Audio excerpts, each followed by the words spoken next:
Animen a su ministro. Anímale. Deuteronomio 1:38. Moisés no pudo introducir al pueblo en la tierra prometida.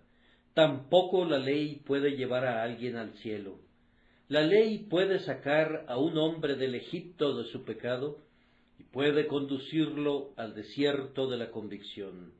Allí le suministra alimento y lo nutre con algún pequeño consuelo, pero la ley nunca puede dar reposo al espíritu.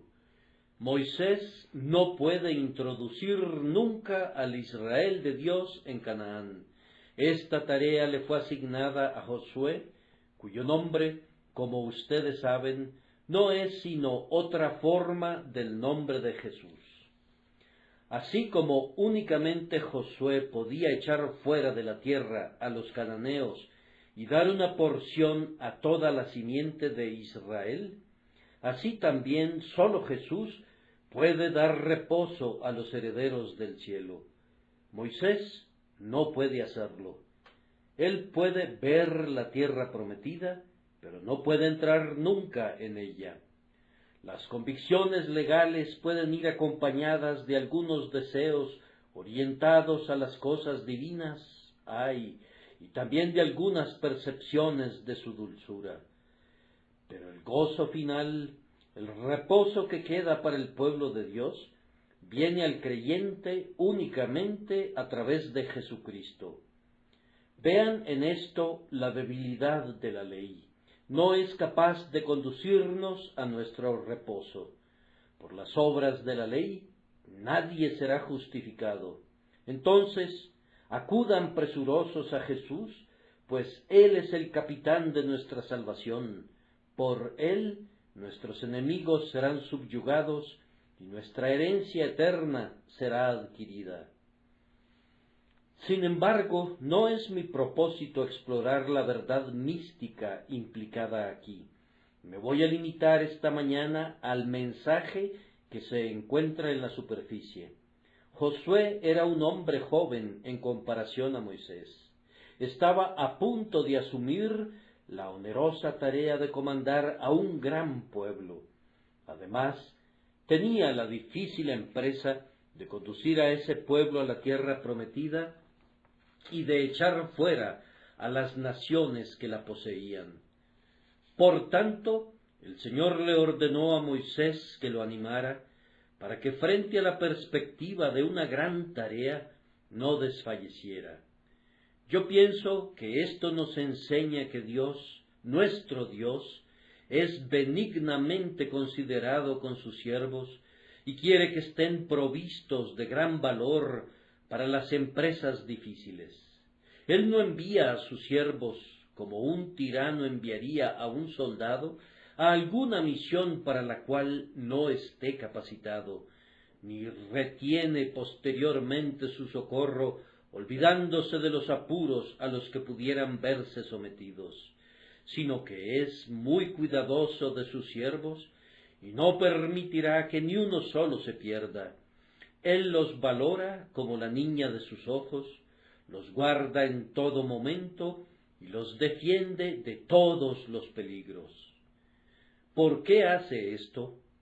El Señor nuestro Dios tiene sólidas razones para ser muy considerado con sus siervos. ¿Acaso no son sus hijos? ¿Acaso no es Él su Padre? ¿Acaso no los ama? Si todos los amores humanos pudieran juntarse, difícilmente formarían una gota en una cubeta, comparados con el océano de amor que Dios el Padre siente por sus hijos.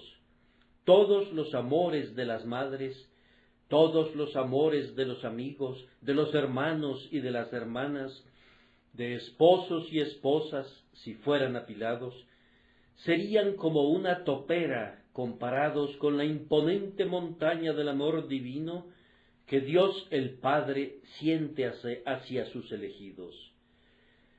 Nosotros somos tan amados por Dios, y no hay otra figura que exprese toda la longitud y la anchura de ese amor, como lo es su unigénito Hijo Jesucristo, tan amado, tan muy amado, que no puedo ser más amado por Dios.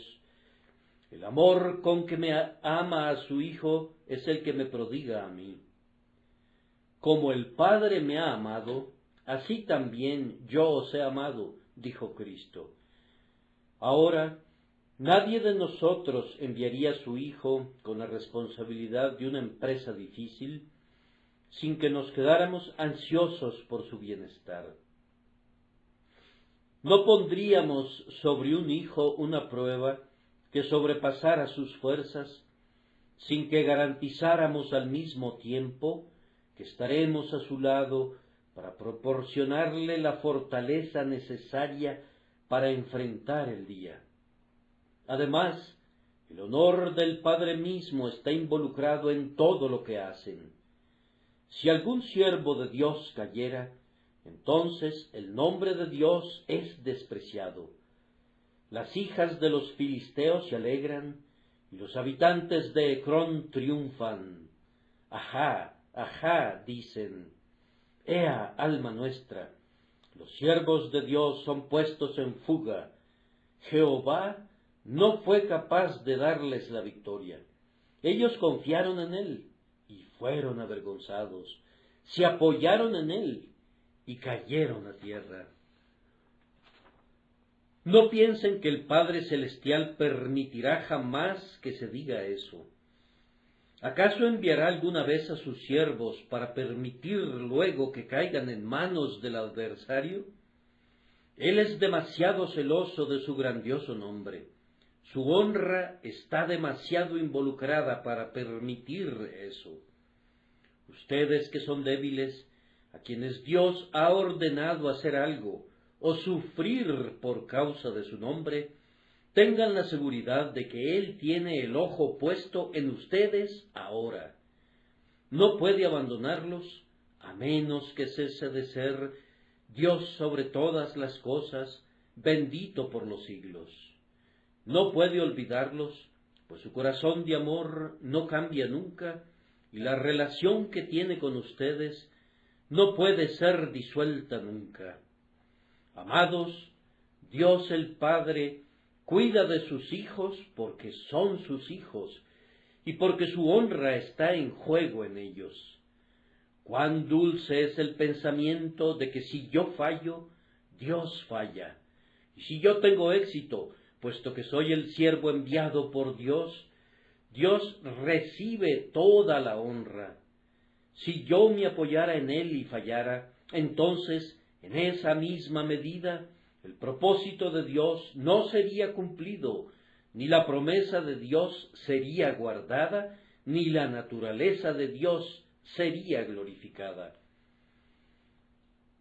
Oh, cuando te puedes apoyar en el nombre, en el renombre, en el propio carácter de Dios, cuando puedes decir, como dijo Moisés en la cumbre del monte, ¿qué harás tú a tu grande nombre?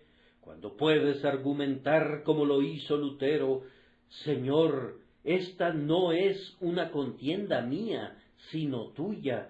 Tú sabes que me pusiste a hablar contra tus enemigos, y si ahora me dejas, ¿dónde está tu verdad? Cuando puedes argumentar con Dios de esta manera, seguramente Él te dará el socorro. Cuando tu causa sea la causa de Dios, no puedes fallar. Y no sólo el Divino Padre está involucrado, ¿no está también involucrado el Hijo de Dios en el bienestar de sus hermanos? Él los ganó por su propia sangre. Un hombre valora en gran medida lo que ha comprado a un alto precio. Si no lo hiciera, equivaldría a que confesara que pagó una suma demasiado costosa por lo que compró. Por precio fuisteis comprados, un precio que fue lo suficientemente tremendo. El Rey de Gloria dio la sangre de su corazón para redimir a unos pobres gusanos como nosotros, aunque nunca confesará que dio demasiado por nosotros. Por amor, Él estimará la compra equivalente al precio que pagó. El amor y el precio son ambos infinitos.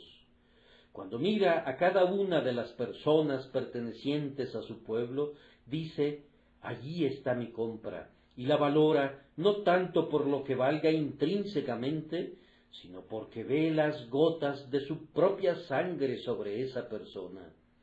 Allí está, dice él, el fruto de la aflicción de mi alma, allí está la satisfacción divina que mi Padre me da por los sufrimientos que soporté. ¿Piensas tú que valorando él de esta manera a sus siervos, los dejaría sin su ayuda? No puede ser. Además, nuestro bendito Señor ha pasado precisamente a través de esas mismas tribulaciones a las que llama a su pueblo, porque no tenemos un sumo sacerdote que no pueda compadecerse de nuestras debilidades, sino uno que fue tentado en todo según nuestra semejanza, pero sin pecado. La espina que hirió tu pie perforó su talón antes de que te tocara a ti.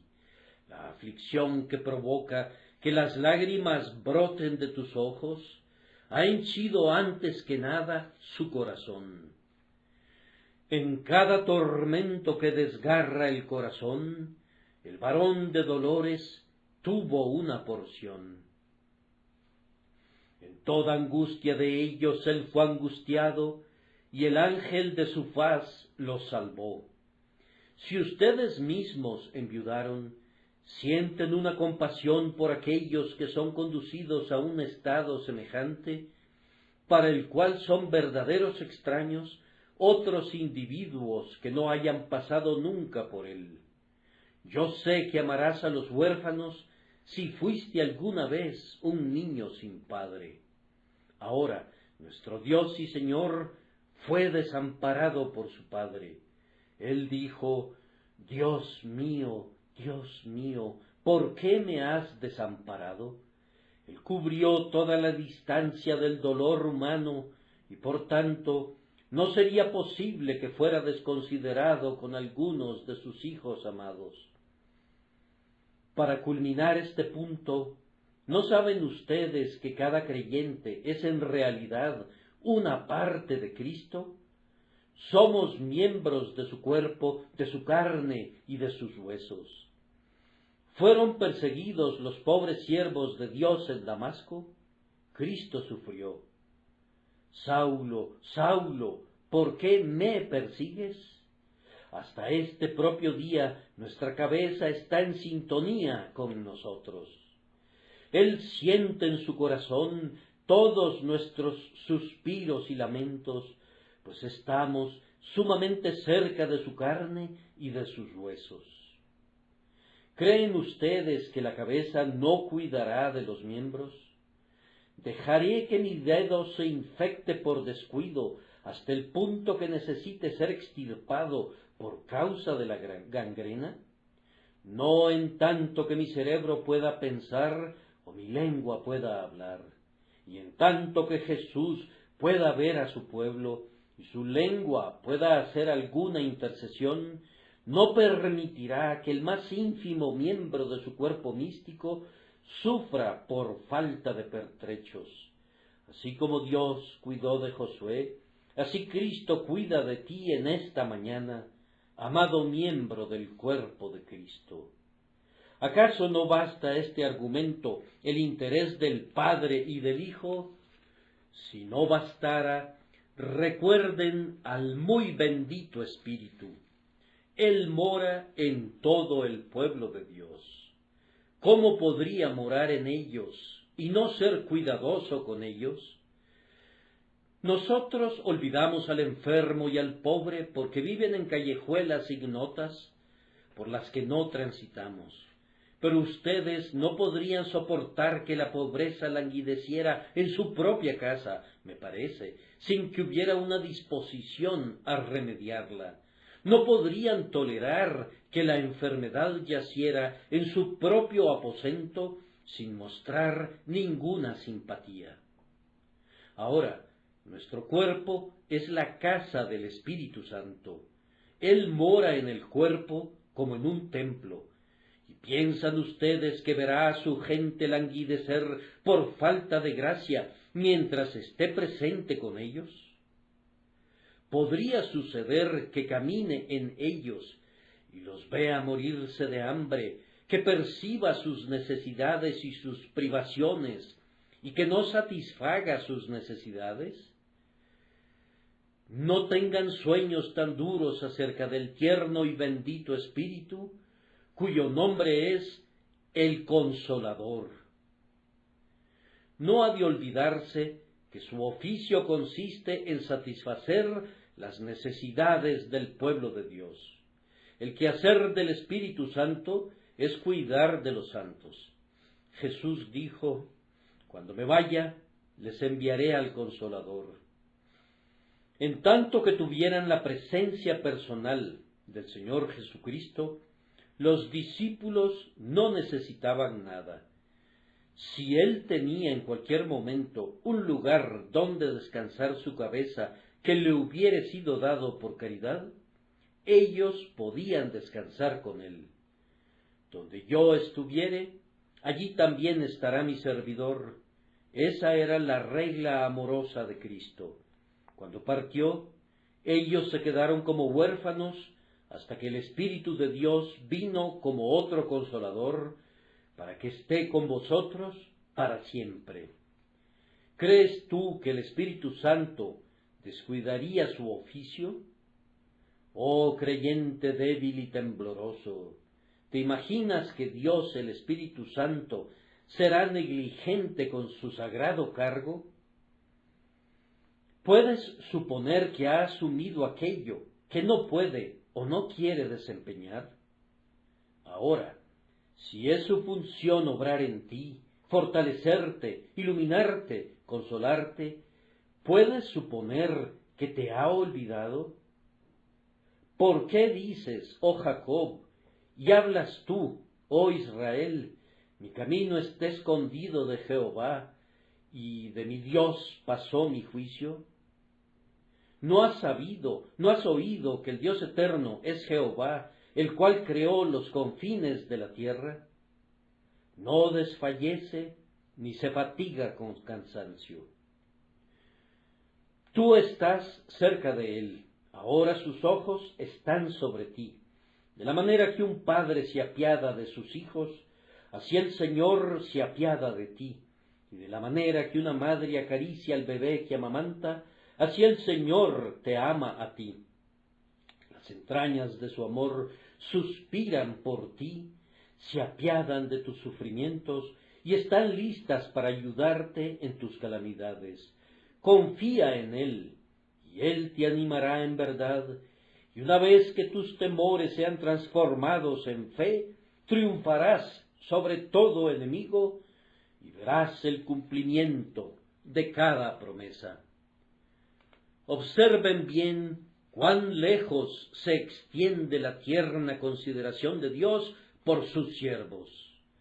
No solamente considera su estado externo y los intereses absolutos de su condición, sino que recuerda sus espíritus y le agrada verlos con buen ánimo. Algunas personas piensan que es algo sin importancia que un creyente esté lleno de dudas y temores, pero yo no lo creo así.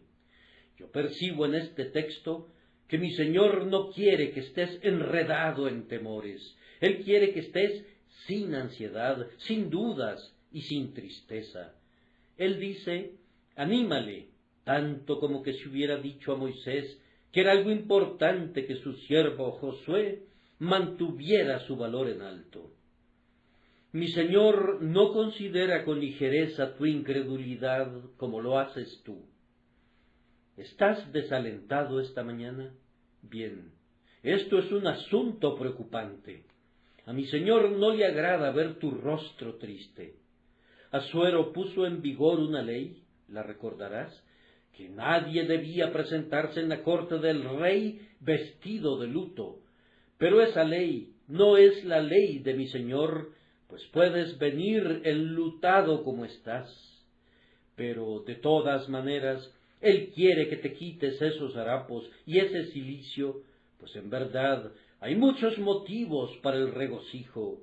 Alégrate siempre en el Señor, ten buen ánimo, espera en el Señor, pues Él renovará tus fuerzas.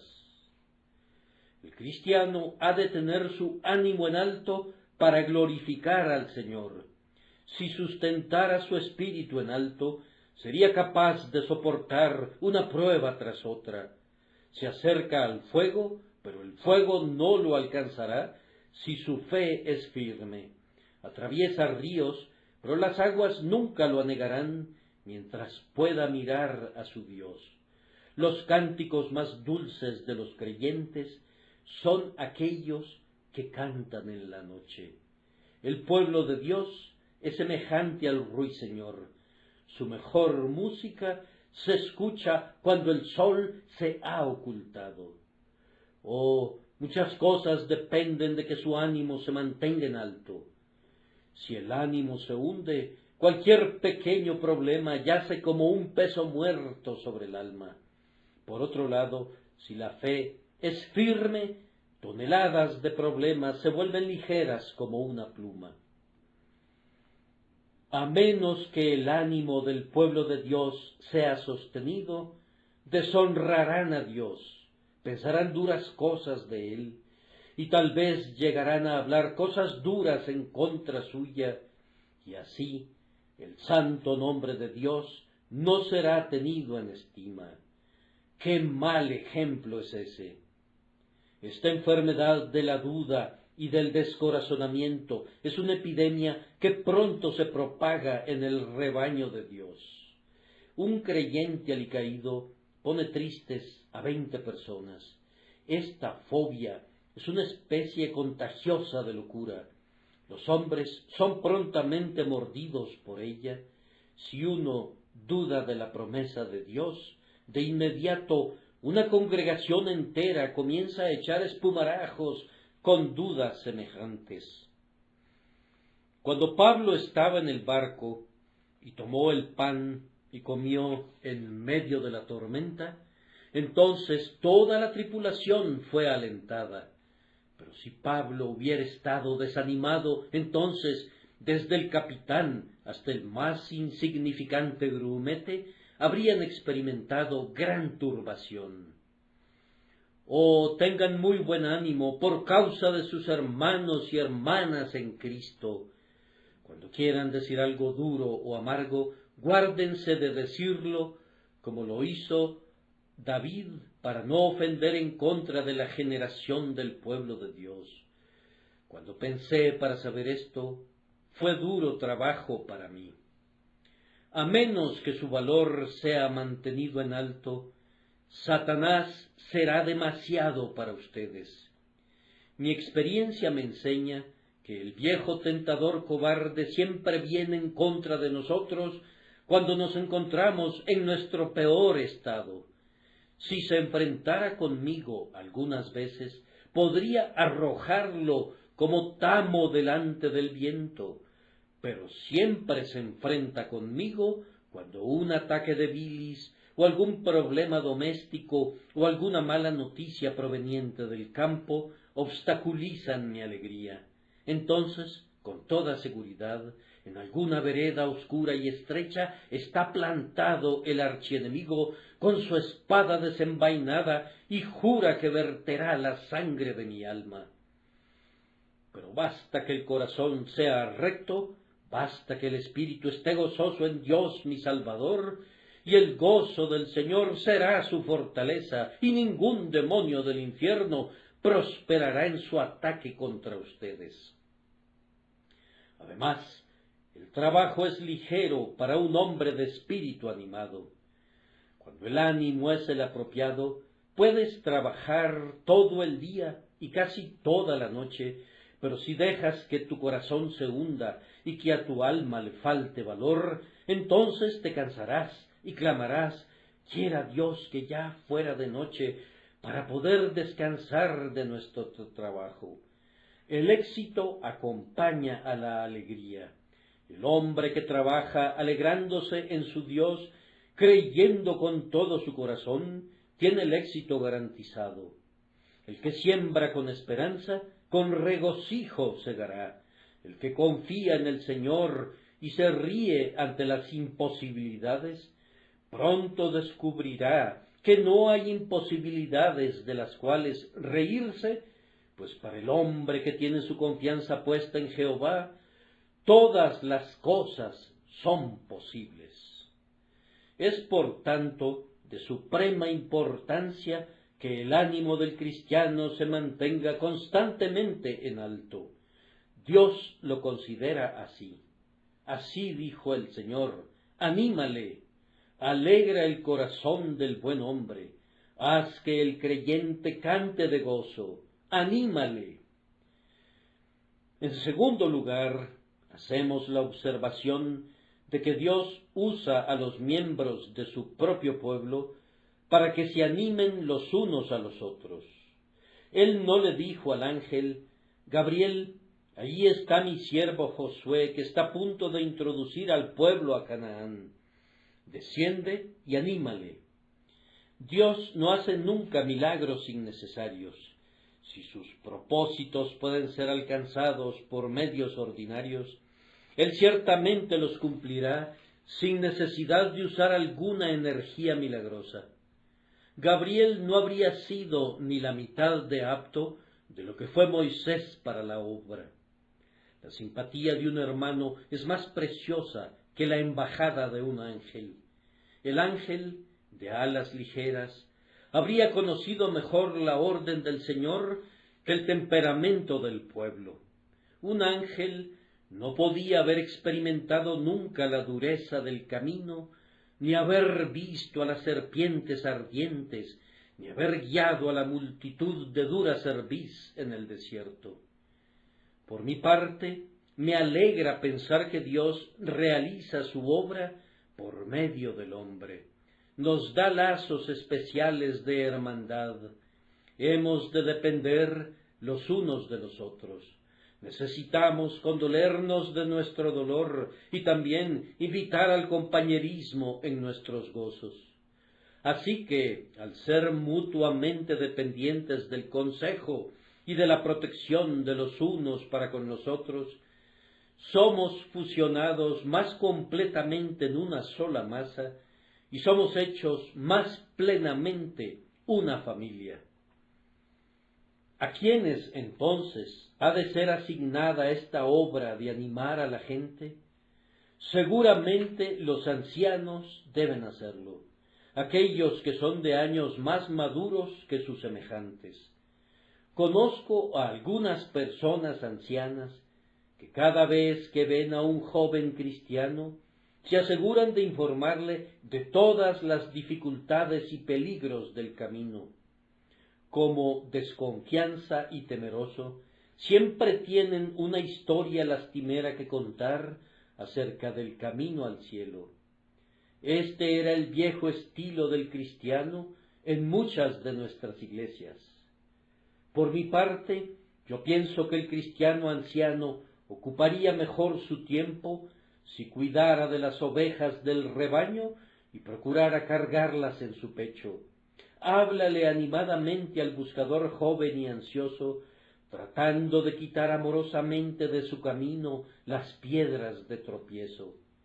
Cuando encuentres una chispa de gracia en el corazón, arrodíllate y sóplala para que se convierta en llama. Deja que el joven creyente descubra la rudeza del camino gradualmente. Háblale de la fortaleza que habita en Dios, de la seguridad de la promesa, de la delicia del compañerismo con Jesús, de los encantos de la comunión con Cristo. Induce al joven cristiano a proseguir, como las buenas madres enseñan a sus hijos, a caminar sosteniendo un dulce por aquí y por allá algo tentador, para que puedan poner sus temblorosos piezezuelos uno delante del otro, hasta que por fin aprendan a caminar. Yo quisiera que cada iglesia tuviese muchos de estos hermanos y hermanas ancianos, padres y madres en Israel, que siempre que ven a un joven cristiano, toman como lema esta expresión: anímale. No sé de nada que sea más alentador que escuchar la experiencia de un santo de cabellos grises. He encontrado mucho consuelo espiritual al sentarme a los pies de mi venerable abuelo de más de 80 años de edad. La última vez que lo vi, le dije: abuelo, supongo que has tenido muchas tribulaciones. Él me respondió: en verdad no he tenido demasiadas, y la mayoría de las que he tenido, yo mismo las he provocado. ¿Y crees que Dios alguna vez abandonaría a su pueblo?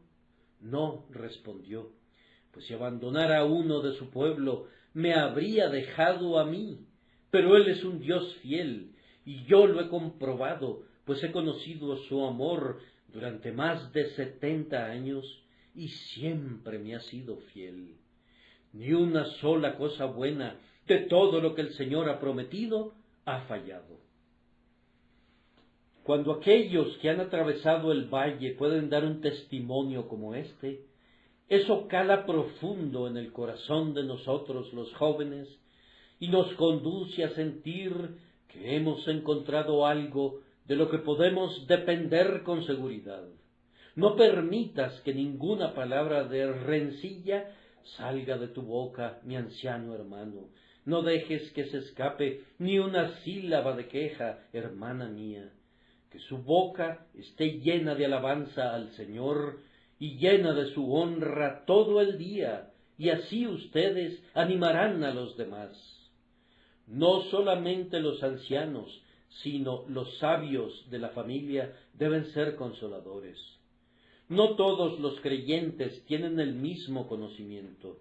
Algunos tienen una rápida comprensión de los caminos del Señor, adquieren prontamente un conocimiento doctrinal, y el conocimiento práctico les viene con una luz más resplandeciente que como les llega a otros intelectos menos agudos. Hay miembros en nuestras iglesias que nunca llegarán a ser doctores en teología, aunque saben muy bien que son pecadores y que Cristo los salva, y por esto su aceptación está garantizada.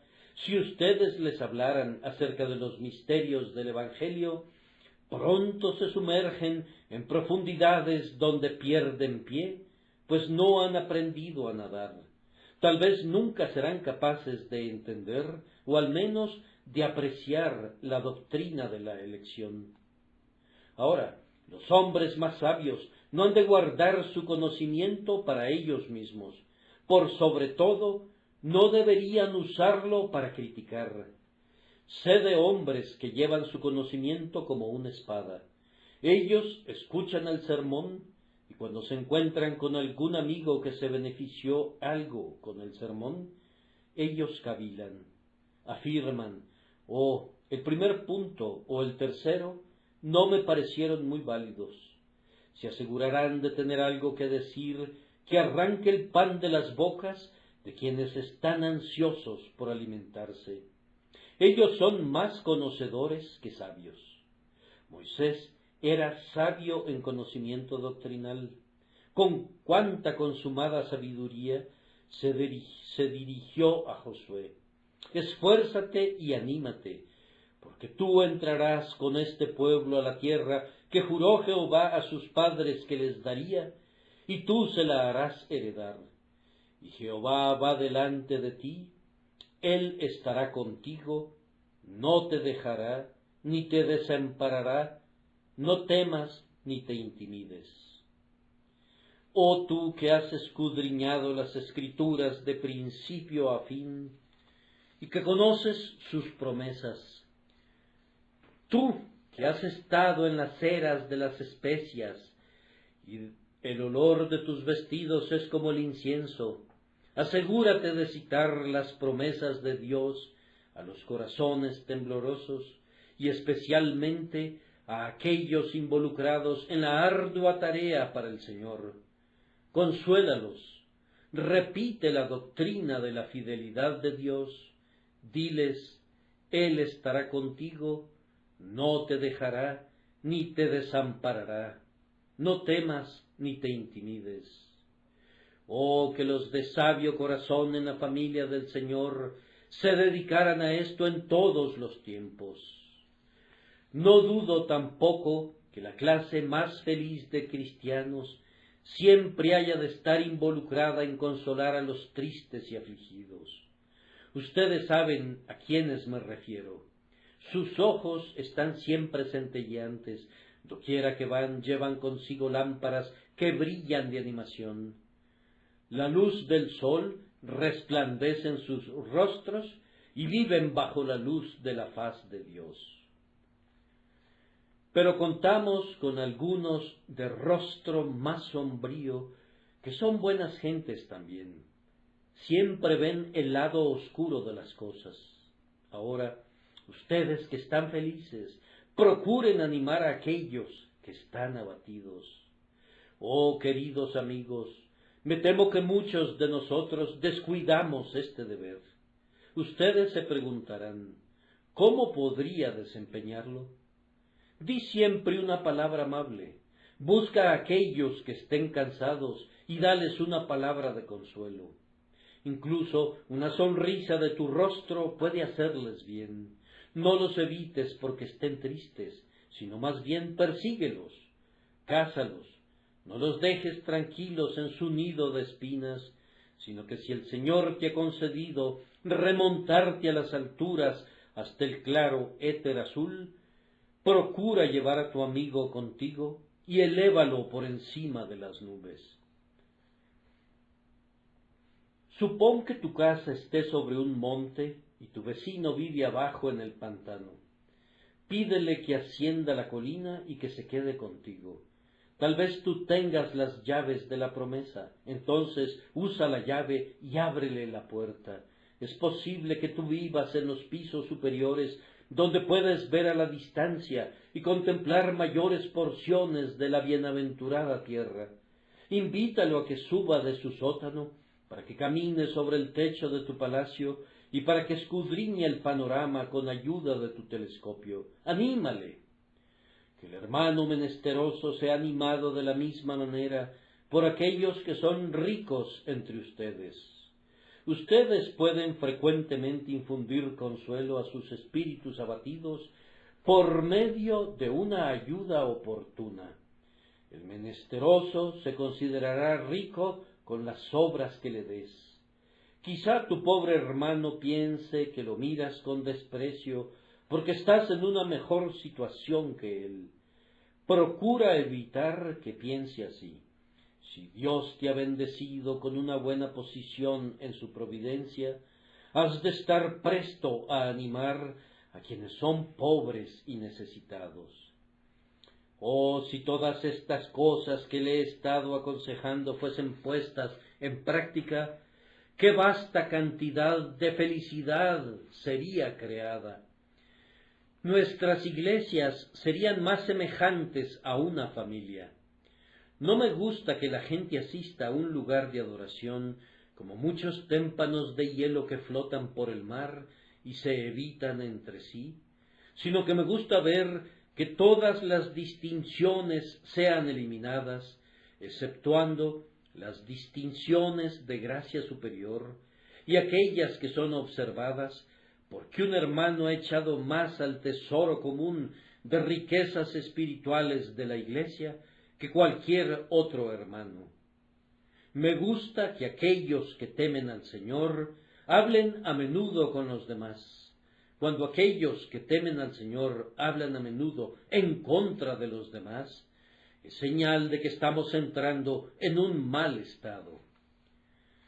Yo creo que esta práctica particular de animarse los unos a los otros puede restaurar en las iglesias esa santa fraternidad y ese bendito amor que una vez las distinguieron. Estoy seguro que esto los enriquecería a todos. Es a través del comercio que los países se vuelven ricos. Francia envía sus exportaciones a Inglaterra e Inglaterra le paga con abundancia. La labor del humilde y la habilidad y el espíritu de empresa del encumbrado contribuyen a la gran nación. El intercambio de pensamientos tiende a ayudar.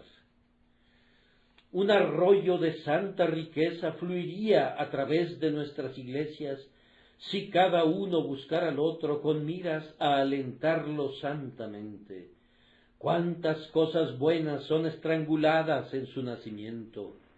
Cuántas buenas empresas son hechas pedazos en los bancos de arena antes de hacerse a la mar.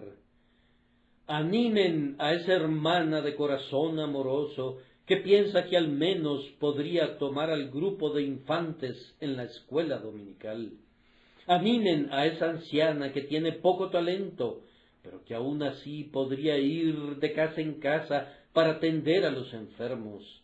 Animen a ese pobre comerciante que se debate porque quiere hacer algo para el Señor, si pudiera de alguna forma ser liberado de los constantes cuidados que lo agobian. Animen a cualquier alma que contenga alguna chispa de gracia. Esfuércense por ayudar a otros y descubrirán un retorno pleno de gracia en su propia alma. Dios los anima, Cristo los anima cuando les señala el cielo que ha ganado para ustedes. El Espíritu los anima cuando producen ustedes así el querer como el hacer por su buena voluntad. Entonces, actúen a la manera divina y vayan a animar a otros, siguiendo el lema, anímale. Prosigo hacia el objetivo supremo de mi mente. Se me ocurrió hace algunas 6 semanas que podría decir unas cuantas cosas a la congregación de mi hermano que tal vez él mismo ni siquiera querría mencionar, y puesto que esta es una nueva empresa, y estoy seguro que todos nuestros corazones desean ansiosamente su éxito más rotundo, podría yo tomarme la libertad de decir unas cuantas cosas a la congregación que se agrupa alrededor de este púlpito, que podrían ser útiles para el futuro de la Iglesia. Voy a hablar de él como de un extraño, como hablaría de cualquier otro joven ansioso de construir una iglesia y glorificar a su Señor. Yo creo que hay una ocasión especial para el ejercicio de este deber de animar a los demás en el caso del ministro y de la iglesia de este lugar. Es una empresa nueva que está rodeada de peculiares dificultades y que exige una labor especial. Vamos, se preguntarán ustedes, ¿acaso un ministro requiere ser alentado? Nosotros tenemos suficientes problemas durante toda la semana con nuestras pérdidas por aquí y nuestras cruces por allá. Nosotros necesitamos ser animados, pero en verdad los ministros no lo requieren. Si quieren conocer la refutación de tal idea, sería bueno que subieran a este púlpito y lo ocuparan por un tiempo breve. Si quisieran hablar de intercambio de puestos, yo en verdad diría que en lo que concierne al placer de mi oficio, aparte del gozo espiritual que mi Señor me da, yo cambiaría mi lugar con un barrendero de las calles o con un hombre que tritura piedras en el camino. Si un hombre desempeña el oficio de un ministro cristiano correctamente, nunca tendrá ningún descanso. Dios ayude, dice Richard Baxter, al hombre que considere fácil la vida de un ministro. Vamos, él no solamente trabaja todo el día, sino que en su sueño lo encontrarán llorando por su congregación, sobresaltándose en su cama, con sus ojos llenos de lágrimas, como si tuviese el peso de los pecados de su congregación oprimiendo su corazón, y no pudiera soportar ese peso. Yo no quisiera ser un hombre embarcado en el ministerio que no se sintiera tan terriblemente responsable que, si pudiese escapar del ministerio yéndose con Jonás a las profundidades del mar, lo haría alegremente, pues si un ministro es lo que debiera ser, hay tal peso de solemne preocupación, tal sonido de temblor en sus oídos, que elegiría cualquier profesión o cualquier trabajo, sin importar cuán arduo fuera, antes que el puesto de predicador. Pero si el atalaya viere venir la espada y no tocare la trompeta, y el pueblo no se apercibiere, y viniendo la espada hiriere de él a alguno, éste fue tomado por causa de su pecado, pero demandaré su sangre de mano del atalaya. Reflexionar y devanarse los sesos con la pregunta, ¿seré libre de su sangre?, es algo terrible. Algunas veces he pensado que debería darme un día o dos de descanso, pero confieso francamente que el descanso es muy poco descanso para mí, pues me parece oír los gritos de las almas que perecen, las lamentaciones de los espíritus que descienden al infierno, que me increpan así: predicador, ¿puedes descansar? Ministro, ¿puedes estar callado? Embajador de Jesús, ¿puedes hacer a un lado las vestiduras de tu oficio? Levántate y ponte a trabajar de nuevo. El señor Whitefield solía decir, cuando pensaba en el ministerio y todo lo que éste involucra, que quería subirse al techo de cada carruaje de alquiler de Londres para predicar el Evangelio mientras los pasajeros proseguían su camino. Es un trabajo tan solemne que si no animan a su ministro probablemente se sumirá en la desesperación. Recuerden que el hombre mismo necesitará de alientos, porque es débil. ¿Quién es suficiente para estas cosas? Servir en cualquier parte del ejército espiritual es peligroso, pero ser un capitán equivale a estar doblemente expuesto. La mayoría de los tiros son apuntados a los oficiales. Si Satanás pudiera encontrar una mácula en nuestro carácter, entonces atacaría así: ¡públicalo, públicalo, públicalo! Si nos pudiera conducir a no explicar una doctrina, o a desviarnos en la práctica, o a extraviarnos en la experiencia, se daría por satisfecho. ¿Cómo le agrada al diablo quebrar los vasos de misericordia? Oren por el pobre hombre a quien ustedes exponen al peligro, y deben preservar mediante súplicas. Si hubiera un barco en el mar, encallado y destrozado sobre las rocas, y alguien se ofreciera de voluntario para arrojar una cuerda a la tripulación que se hunde, ustedes, esperando en la costa, y me parece que estarían obligados a hacerlo, no podrían hacer otra cosa que clamar: «Oh Dios, ayúdele a llevar esa cuerda hasta el buque naufragado». Oren por el ministro y anímenlo, pues siempre habrá muchas personas que lo desanimarán. Hay siempre espíritus llenos de censura por todas partes, que les recordarán cualquier falla. Él se verá afligido por aquellos cobardes que no se atreven a firmar sus nombres en una carta, sino que se la envían anónimamente. Y luego está el diablo, que en el momento en que el hombre desciende del púlpito dirá: «Ese fue un sermón muy pobre, ¿te atreverías a predicar otra vez?». Después de que haya predicado durante semanas, surgirá la sugerencia: «Tú no estás en tu esfera apropiada de labor». Hay todo tipo de descorazonamientos con los que habrá de enfrentarse. Los cristianos profesantes se pueden rebelar. Aquellos que permanecen a menudo serán inconsistentes, y él se encontrará suspirando y llorando en su aposento, mientras ustedes, tal vez, den gracias a Dios, porque sus almas han sido alimentadas por él. Animen a su ministro, se los ruego, en cualquier lugar al que asistan. Anímenle por su propio bien. Un ministro descorazonado es una seria carga para la congregación. Cuando la fuente se descompone, no pueden esperar encontrar agua en ninguna de las llaves, y si el ministro no fuese recto, equivale a una máquina de vapor en una gran fábrica. El telar de cada quien está ocioso cuando la fuerza motriz está descompuesta. Adviertan que Él descansa en Dios y recibe su poder divino, y todos conocerán cada día domingo el beneficio que eso representa. Esto es lo mínimo que pueden hacer.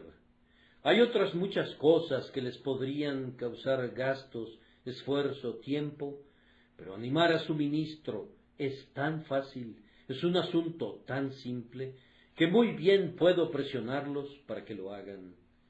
Tal vez ustedes digan, bien, si es tan simple y sencillo, dinos a nosotros que esperamos quedarnos en este lugar, ¿cómo podríamos animar al ministro aquí? Bien, pueden hacerlo de diversas maneras. Podrían animarlo mediante una constante asistencia. A propósito, mirando a mi alrededor, creo que conozco a algunas de las personas aquí presentes y sé que pertenecen a capillas vecinas. ¿Qué están haciendo aquí? ¿Por qué abandonaron a su ministro? Si yo viera venir a mi iglesia a alguien procedente de la congregación de otro hermano en el ministerio, simplemente me gustaría propinarle tal reprensión que no se le olvidara nunca. ¿Por qué habrías de dejar a tu ministro? Si todo mundo hiciera eso, cuán descorazonado estaría ese pobre hombre. Solo porque da la casualidad que alguien pasa por este vecindario, ustedes abandonan sus asientos. Un cumplido para mí, dirán, yo se los agradezco, pero ahora permítanme darles este consejo a cambio. Aquellos que van de un lugar a otro no son útiles para nadie, pero aquellos que, cuando los siervos de Dios están en su lugar, mantienen sus propios lugares y hacen saber a todo mundo que aunque otros desanimen a su ministro, ellos no lo harán, pues aprecian su ministerio, son los hombres verdaderamente útiles.